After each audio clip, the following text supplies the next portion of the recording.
Okay, you're ready to start. Good morning. I'd like to call the HUD's Housing, Urban Development and Zoning Committee meeting to order. It's October 13th, 2022. Madam Clerk, please call the roll. Alderman Cone, Present. Alderman Kotar, Here.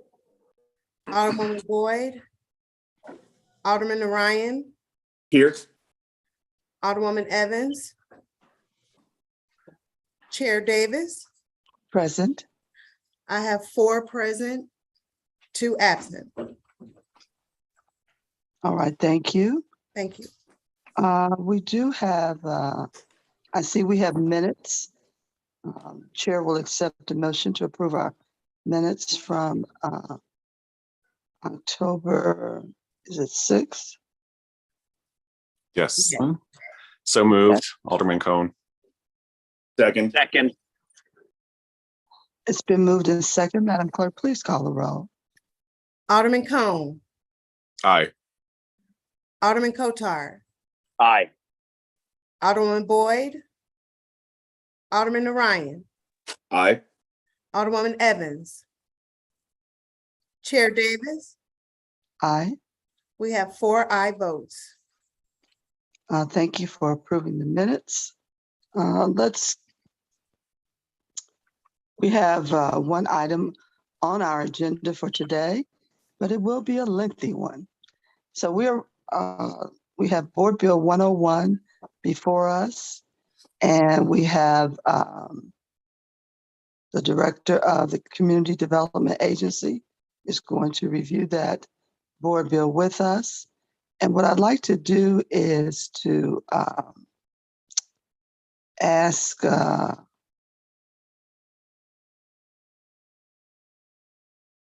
Noel, I'm sorry.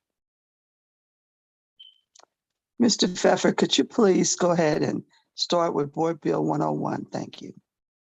I'd be delighted, Chairwoman, and it's a pleasure to be with you all this morning. I hope it's not incredibly lengthy. I'll try and be brief, but we are here to discuss the 2023 Annual Action Plan Bill. We do this bill every year. It's a required step in our HUD-approved process to submit for and ultimately receive over $25 million in federal grant funds. And I'll go over the bill and then happy to answer any questions this committee may have.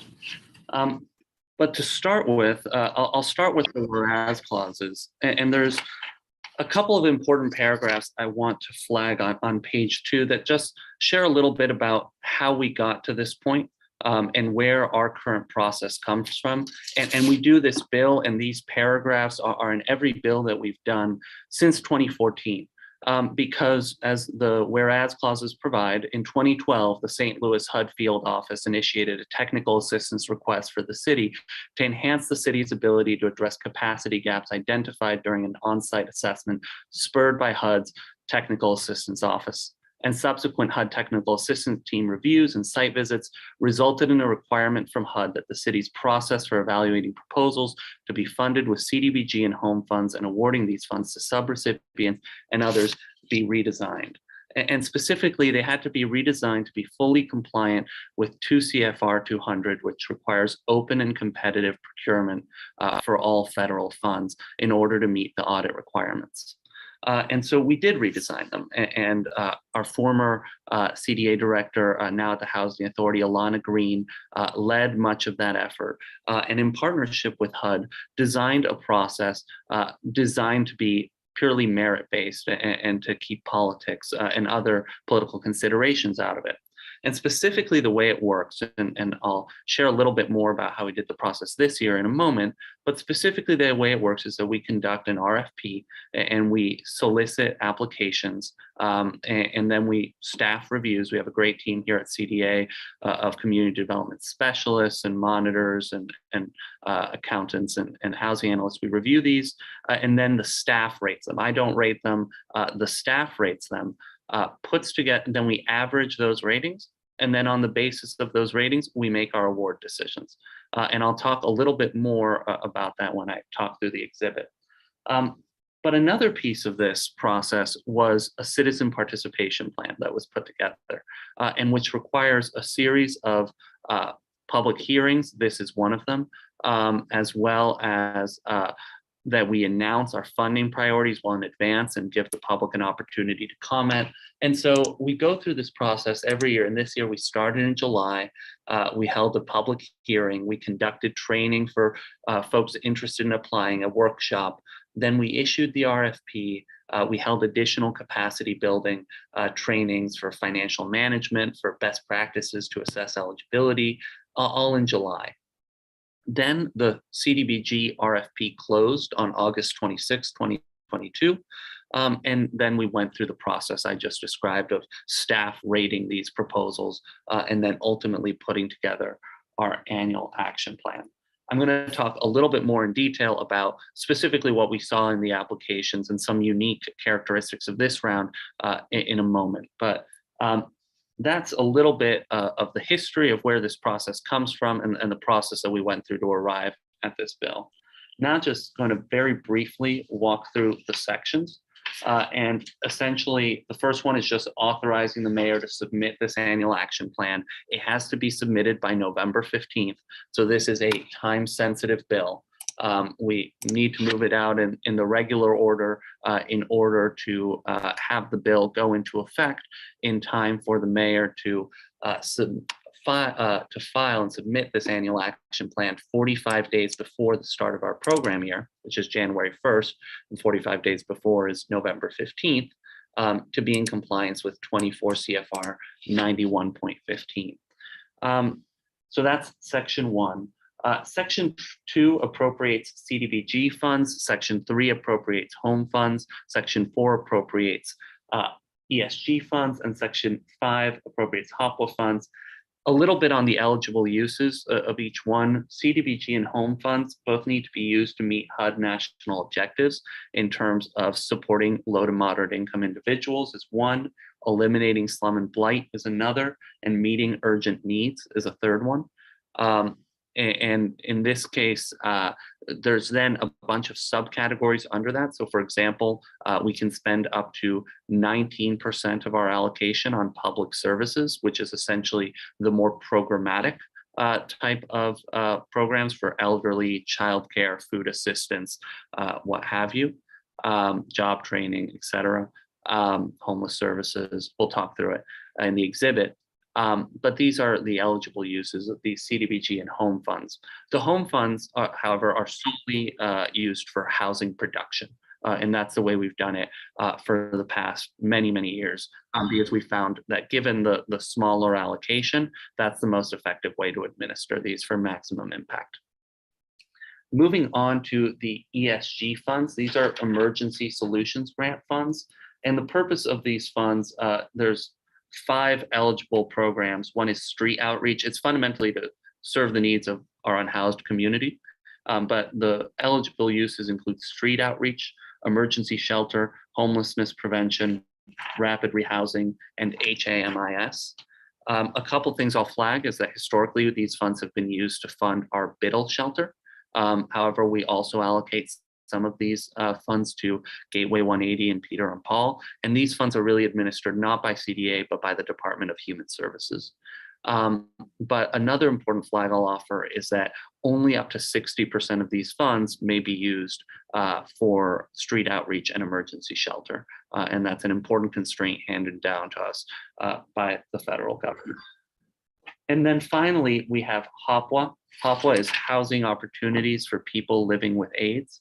It can be used for tenant-based rental assistance. It's administered by the Department of Health. It can be used for short-term rent, mortgage, and utilities assistance, for permanent housing placement services, for supportive services, for facility-based housing. And historically, the city's long-term subrecipients under the HOPWA program have been Doorways, which provides a variety of supportive services and housing itself, as well as Peter and Paul community services. So that's an overview of the funds overall and their history. Finally, turning now to the exhibit. I won't go through every line item in detail, but what I will do is I'll flag changes and tell you a little bit about context of this funding cycle. And the most important, there's two important pieces of context actually. One is that we had our CDBG award cut very slightly. It wasn't substantial, just a couple percentage points, but cut slightly by HUD. And this is essentially a warning shot that we're not spending this money fast enough. And if we don't spend it down faster, further cuts will be coming down the line. So it's important to understand and really important that we deploy these funds at velocity. The second really important item of context is that for the first time that I've heard of, and I've asked a few folks about this and no one seems to recall this happening before, for the first time we had fewer applications from our nonprofit community than we had funds available. And I think this speaks to a few different things. First off, it does speak to the fact that there's a lot of money floating around right now and there's a lot of opportunities. And our ecosystem is currently stretching to try and absorb these funds, and it's a question of capacity. So that's one piece. But the other piece of it is that, frankly, CDBG funds are notoriously administratively burdensome, and really only pretty sophisticated parties have historically been able to work with them pretty effectively. That's something that I hope we can change. I hope that we can review our processes, review our procurement processes, the documents we require for contract execution, the way we do monitoring, perhaps looking at for folks who have performed well, taking it from a monthly to a quarterly system, a variety of things we're looking at just to try and make these funds a little bit less administratively burdensome. But it's certainly a flag, and we'll also be doing outreach with all of our subrecipients and the community at large to hear what we can do to make these funds more accessible. I will share, however, that the difference, the excess that we didn't get applications in, we just put into housing production because we know there's an enormous need there for the city, and that we can deploy those funds effectively. But the other thing I'll share is that we're in the worst of both worlds because we got fewer applications as a whole, but we also got more applications for public services than our public service cap would allow. We got almost $1 million more in applications for public services than the 19% public service cap. And that meant that we did have to reject applications. And so essentially the system that we put together was the following. We said for applicants that scored higher than 90 points and have drawn down their previous awards and have demonstrated that they can spend this money, they were awarded the full award that they applied for. So they were fully awarded. For applicants that scored between a 75 I'll say there was one applicant that scored 90.01 and that hadn't drawn down their last year's funds, so they were funded at their previous level. They were still funded, they just weren't increased. Then between 75 and 90, we made the determination that anyone who had previously received funding would retain that level of funding, but would not see an increase because we couldn't afford it given the fact that we had 1 million more in applications than funds. We also determined that for new applicants, and there were two in this case, well, there were two new applicants that scored between a 75 and 90. There were no new applicants that scored above a 90. But for new applicants that scored between 75 and 90, and for transparency, those were the Civil Rights Enforcement Agency and SLACO, we would fully fund their request. So those are the two new programs in this year's CDBG exhibit. And then finally, no, not finally, excuse me. Then we also determined for applicants that scored less than 70 that we could not fund them in this cycle. And then for applicants that scored between 70 and 75, and there were two, there were three. One of those applicants was a new applicant, and we determined that unfortunately it was a large request and we could not fund it. It was $250,000 and we could not fund it. The other two were applicants that had previously been awarded funds, and we determined that they would receive a fraction of their request, slightly below their previous year award. So that's how we awarded those funds. The other flag I'll make is that at the end of the day, we still had more money that we wanted to award in public services than we had available. And so we had to make 2 additional cuts that occurred outside of this RFP process. Because in addition to funding nonprofits, the city also funds other city departments and agencies. And 2 of those entities that we fund are Operation Brightside and SLAAA on aging. And what we did for both of them is that we funded a fraction of their award. And the rationale for that is we do not want to actually interfere with their operations. We are not intending to actually reduce the scope of services that they provide. The conclusion we reached is because there are other funds available through ARPA for neighborhood beautification and for senior services, that we could reduce their allocation by, in the case of SLAAA, I think it was about 130,000, and in the case of Operation Brightside, I think it was 185,000. But that will be sufficient for Operation Brightside specifically to continue operating at full capacity for the first 6 months of the year. And the goal is that by July 1st, we can have other funds in place to pick up where the CDBG funds have left off. So that's a general summary of the exhibit. I'm also going to just briefly here at the end provide 2 other updates regarding CDA and what we're working on.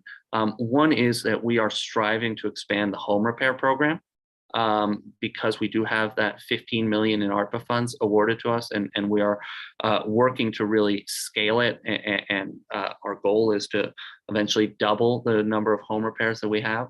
The big constraint there in our wait list is 863 individuals, and we conduct about 200 home repairs a year. So if you think about it, that means if you join the wait list, unless you have an urgent priority repair that we can move up the wait list, it's going to take us 4 years to get to you.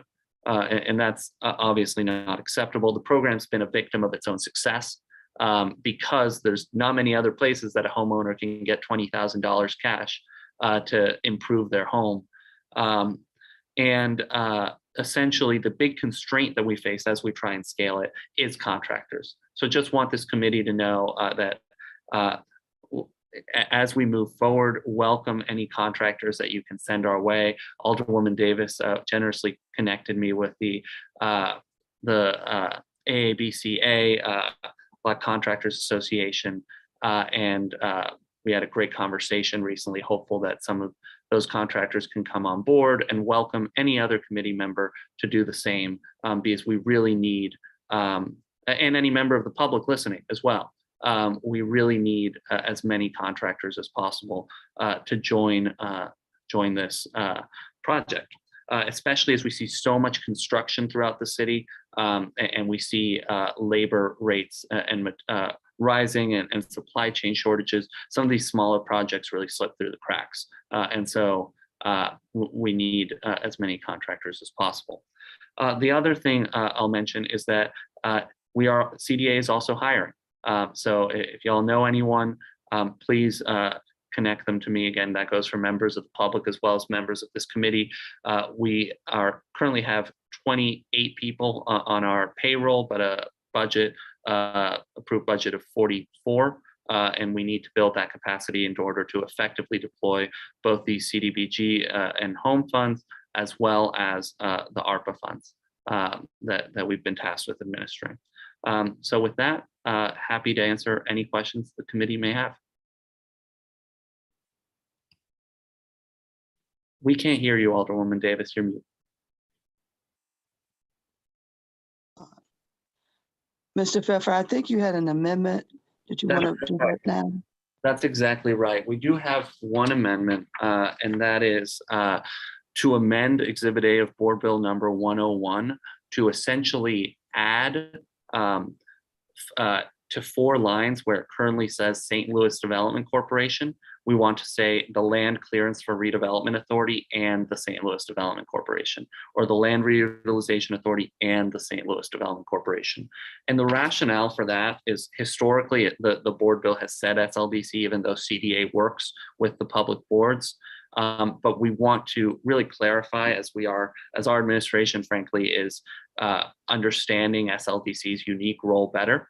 And as the city councilor's office is assessing it, we've come to understand that SLDC really is a 501c4 private entity, whereas which contracts with all of these public boards, right? And the boards are fully public entities established under state statute.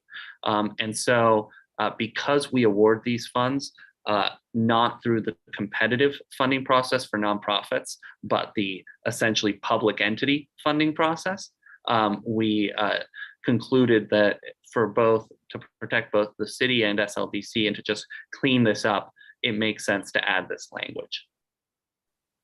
Vice Chair Kotar. You want me to adopt the amendment? I move to adopt Amendment 1 to Board Bill, what's the number? 101. 101. Second. Previous roll.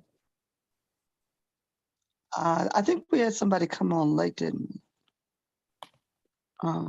Alderwoman, let me see, did she come on yet? No, she didn't. We can go with that. So we can accept previous roll. Madam Clerk. Yes, ma'am, I have it. Previous roll of 4. Okay, thank you very much. I'd also like to have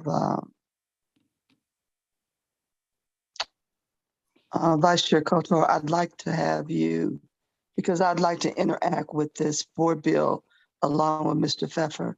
So could you work with the committee to have any questions answered? Certainly, I'm happy to. Full disclosure, I'm on speakerphone. I'm heading to a hearing in rural Missouri.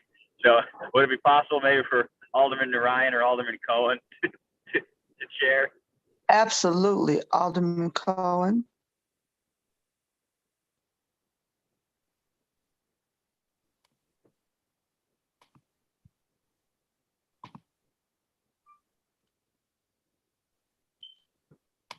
Morning, Madam Chair.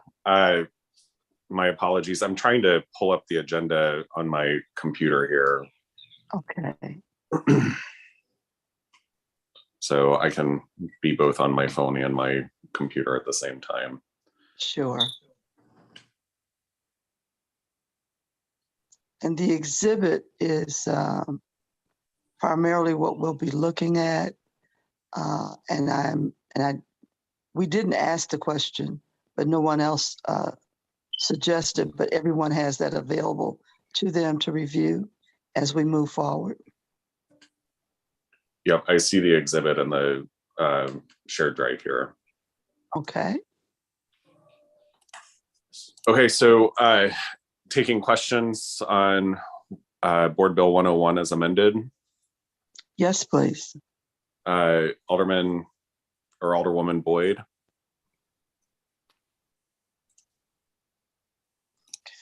Alderman Narayan. No questions, but thank you, Noel, for the presentation. It was very informative. Thanks, Alderman. Alderwoman Evans.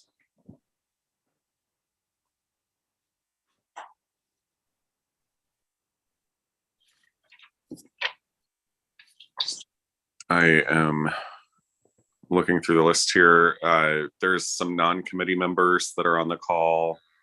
Alderwoman Keys or Alderwoman Ingracia, do either of you have questions? I don't have questions. Thanks for checking, Alderman. Thank you, Alderman. No, I do not have any questions. Okay. Thank you both for your attendance today. Noel, I was just kind of curious with the social services category, specifically, I think maybe it was the Ryan White. No, it's not the Ryan White grant. There's social services for AIDS housing, AIDS HIV housing. Yes, that's the HOPWA funds. Thank you. Ryan White goes through the health department. So is there, is that an application process for those funds? Or are we just doing that through kind of allocation here? Or how does that work specifically? Yeah. So the HOPWA funds are also administered by the health department, not CDA. The HOPWA funds, however, are HUD funds. And so what we do is we wrap all these HUD funds together into our annual action plan, which CDA handles the monitoring and reporting for HUD. So that's why I'm presenting on it here today. The Department of Health does contribute to that action plan, as well as to further reporting as they administer it, and they do allocate those funds through competitive processes. Historically, however, they've done these competitive processes and have worked with Doorways and Peter and Paul Community Services, and I believe they would have to confirm this. Please allow them to confirm this, but I believe that they amend those contracts with occasional new competitive cycles. Is this just for housing, or does it include other services as well? I'm thinking of organizations like Food Outreach that, provide regular nutrition supplement and whatnot for patients with HIV, AIDS, and cancer, and similar organizations that do kind of more the wraparound services for those patients. It's very much focused on housing, tenant-based rental assistance, mortgage and utility assistance, permanent housing placement services, housing information services, facility-based housing. There is a category for supportive services by which they largely mean case management, not the kind of specific food pieces. And there's also a cap on the supportive services. So you can't spend more than X% of it on. Yeah, those caps. They are frustrating. The mayor, I'll flag, along with dozens of other mayors, sent a letter to HUD January of this year requesting that they lift or waive the public service cap. But unfortunately, it does appear to have origins in statute passed by Congress, and thus it's a challenge. Yeah, they go back decades at this point, but I am curious, though. You mentioned at the beginning of your presentation around the community outreach component. This is one of those, components. This meeting today, which obviously we have, 14 participants on. I can't see how many folks that are in the full attendees. I think there's one other person on this call, so that's not a huge amount of public participation in a city of 300,000, roughly. The meetings that you had prior this year, I think you mentioned you had some engagement meetings in July. Can you just explain a little bit more, what community engagement processes have, taken place, and how many people approximately have been involved in that process? Yeah, I'll say, first of all, that I wasn't here for those, so I was not present at those hearings, but I understand that they had very low attendance, to your point. Something that I think we have to do here at CDA is go back to our roots as the community development administration and connect with community. That's one item that we added to the budget this year, actually before I knew I would be over here, is a public information officer to conduct more of that outreach, to show up in neighborhood associations, which I myself will also be showing up to.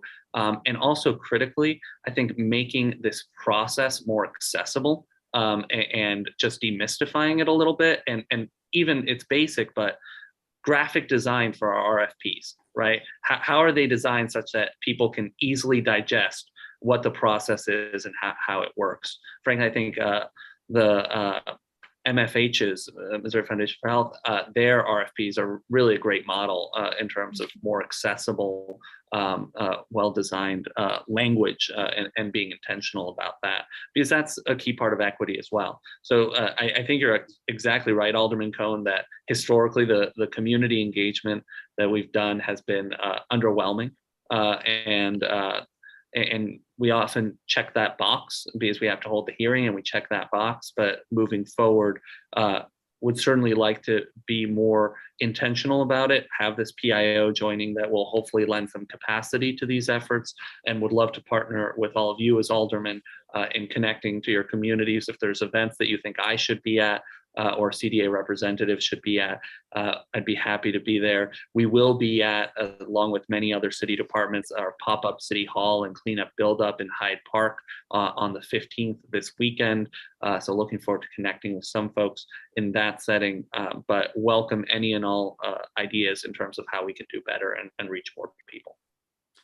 Yeah, thank you for that. I've not been on HUDs very frequently throughout my tenure down here at the Board of Aldermen, but I do try to pay attention to what's going on in this committee because it is very important and touches many aspects of our city, particularly, excuse me, and neighborhoods like mine. And so, I've always been a little bit frustrated by the lack of community outreach and engagement from CDA. I've remembered at times where we've been very proud of having 400 community members that that have participated in these plans. And while that's a lot of people, it's not a lot of people when it's reflective of the communities that we represent. And certainly I think we can do a much better job of engaging our neighbors where they are, instead of expecting them to come to some, forum downtown to talk about things that are very high level or, kind of archaic for them, and making it more relatable to them, to your point, I think is really important. So I'm glad to hear that those are things that you're working on. I don't really have any other questions. I think this is the first committee hearing I've been at where you've given a presentation, and just want to, congratulate you on your new role, welcome you to CDA officially, publicly. I know we've had that conversation already privately, but, excited for you and your new opportunity here. Thanks so much, Alderman. I really appreciate it. I'm going to see if there's any other folks that have their hand raised or have questions. I am not seeing any. Madam Chair, do you have any last questions or remarks that you would like to make on Board Bill 101 as amended? Oh, I wanted to share as well. The presentation was done very, first of all, with some recognition for time, but most especially, it was thorough. The amendment with the exhibit attached really made it simple for us to follow. I also had looked at the report that was given, I believe was given by the St. Louis Development Corporation about community meetings on the Arpa funds. And a lot of the information that came from those public meetings really touched on many of the things that are in this proposal. So we have heard from the public, and I think we can feel a little bit comfortable about that. Also, I just wanted to ask about one organization, because you were talking about home repairs, and Harambe that does the tuck pointing. Did they not apply? Yeah, that's a great point. And we were surprised by that as well. They did not apply this cycle. However, we do want to keep working with them, and we are exploring other funding sources that may be a good fit, but they did not apply this year. I appreciate that, because 75% of the people need tuck pointing. Absolutely. And we have had a great experience working with them and hope to do so in the future. If I make two more points on the public engagement, community engagement. One is that we also did conduct an Arpa needs survey that received over 5,000 responses. And that has also informed both this and upcoming Arpa appropriations as well. The other thing I want to emphasize is that it's really important, certainly, to get community engagement on the front end to help inform the allocations, but it can't stop there. It has to be a dialogue, and to get engagement as you start to implement as well is critical. And to have that iterative loop and cycle where, as we're implementing, we're learning, and then that informs future appropriations as well.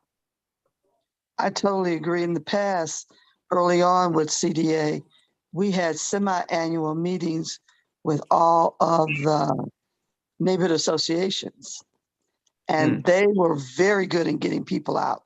So hopefully we can look at something like that as well. Yeah, I'm definitely open to exploring that. And one of my big priorities for the remainder of the year is planning to meet with every sub-recipient, everyone who we currently award funds to, and hope to start meeting. I'm not going to say meet with every neighborhood association. That's probably impossible in this short time span, but start that process of going out to these meetings. Okay.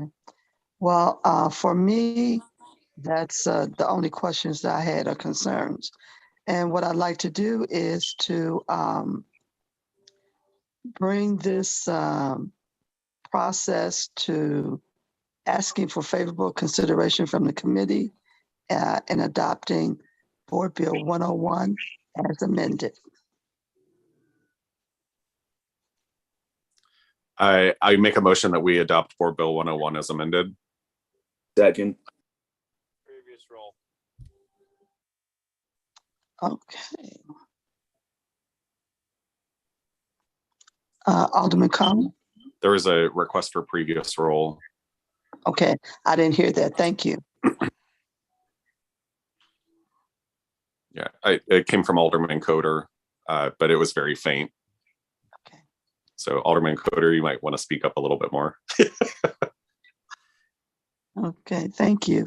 Madam Clerk, did you get that? Yes, ma'am, I do have it. Previous roll, Alderman Kotar. Previous roll is 4.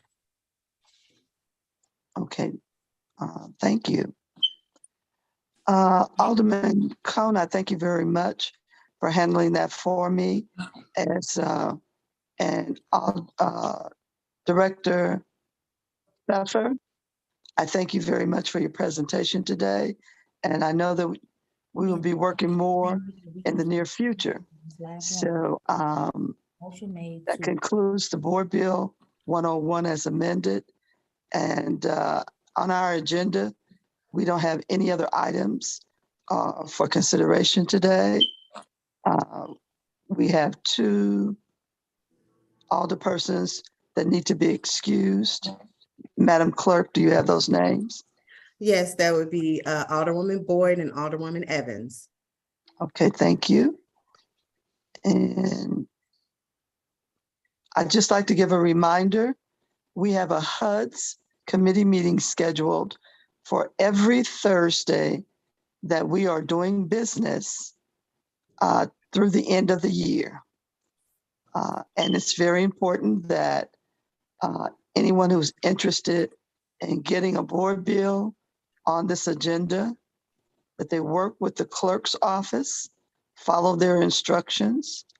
And those of us who are alder people, we know we have to send a note to the clerk to have our bills put on the agenda. Other than that, I don't have anything. Is there anything from any of the committee members that need to be discussed?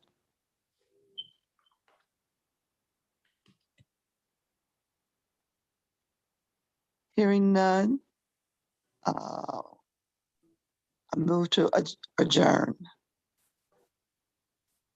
Second.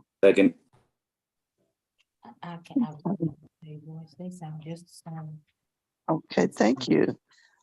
So you all have a safe day. As you have seen on social media, be careful everywhere you go and be blessed. Thank you.